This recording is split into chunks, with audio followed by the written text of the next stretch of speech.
নমস্কার, চ্যানেল 2020 পক্ষ থেকে আপনাদের সকলকে স্বাগত। দক্ষিণ দমদম পৌরসভার বাসিন্দা ছোট মেয়ে প্রত্যুষা পাল ভারতের হয়ে মার্শাল আর্ট কম্পিটিশনে পাড়ি দিচ্ছে উজবেকিস্তান। তার যাওয়ার আর্থিক সমস্যার কারণে পাশে দাঁড়ালেন দমদমের বিধায়ক তথা রাজ্যের শিক্ষামন্ত্রী পার্থ বসু সহ 1 থেকে 17 নম্বর ওয়ার্ডের সমস্ত পৌর প্রতিনিধিরা। মহালয়ার পূর্ণ লগ্নে তার হাতে 1,75,000 টাকার চেক তুলে দিলেন।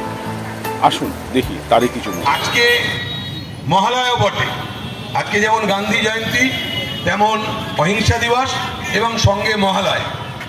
এই দুটো সময় আমি একটা কথাই বলবো যে দেখুন, অশুভ শক্তির বিনাশ এটা শুরু হলো। আস্তে আস্তে আর তো কয়েকটা দিন, তখনই দেখবেন যে অসুর বধ হবে এবং কয়েকটা দিন পরে শুভ শক্তি জিতবে আগামী দিন। আপনারা একটু ধৈর্য ধরুন।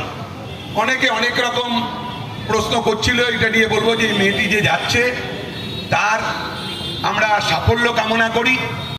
উজবেকিস্তান যাচ্ছে, প্রথমেই শুভেচ্ছা জানাই যে একটা ইভেন্টে পার্টিসিপেট করতে এবং ইন্ডিয়াকে রিপ্রেজেন্ট করছো তুমি। আজকে এই অনুষ্ঠানে এসে কেমন লাগছে? আমার এই অনুষ্ঠানে এসে খুব ভালো লাগছে। আমি খুব কৃতজ্ঞ ওনাদের কাছে, ব্রাত্যবর্ষের সৈকতরায় সবার কাছে আমি খুব কৃতজ্ঞ যে আমাকে এরকমভাবে সাহায্য করা হচ্ছে।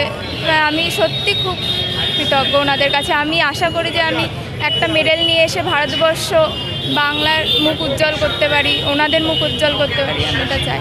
আমি খুব খুশি হয়েছি আজকে। যা টাকা চেয়েছিলে তার থেকে কিন্তু অনেকটাই বেশি টাকা তুলে দেওয়া হলো তোমার হাতে। আমি সত্যি ভাবিনি এরকম কিছু হতে পারে। আমি খুবই খুশি, খুবই কৃতজ্ঞ ওনাদের কাছে। আমি বলে বোঝাতে পারবো না এটা। মানে তুমি কতটা আশাবাদী? তোমার এই যে সামনের দিনে তুমি এত বড় একটা লড়াইয়ে যাচ্ছ, পশ্চিমবাংলার জন্য তথা ভারতবর্ষের জন্য কতটা আশাবাদী? আমি তো প্রচণ্ড আশাবাদী যে আমি খেলে কিছু নিয়ে আসতে পারি, বাংলার মুখ উজ্জ্বল করতে পারি। সবারই একটা ইচ্ছা থাকে যে প্লেয়ার হয়ে তার বাংলার মুখ, ভারতবর্ষের মুখ উজ্জ্বল করা। আমি যাতে সেটা পারি, আমারও খুব ইচ্ছা। এই ধরনের কাজ প্রায় হয়।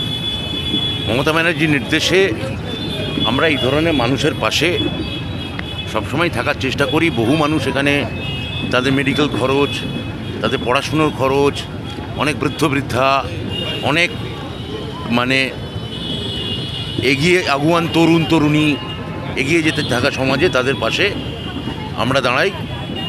এটা তারই একটা বলতে পারেন, তারই একটা সম্প্রসারণ যে একটি মেয়ে সে একটা আন্তর্জাতিক ক্রীড়াক্ষেত্রে একটা সুযোগ পেয়েছে, কিছু টাকার কমতি তার হয়েছে, সে আমাদের কাছে একটা অ্যাপ্লাই করেছিল।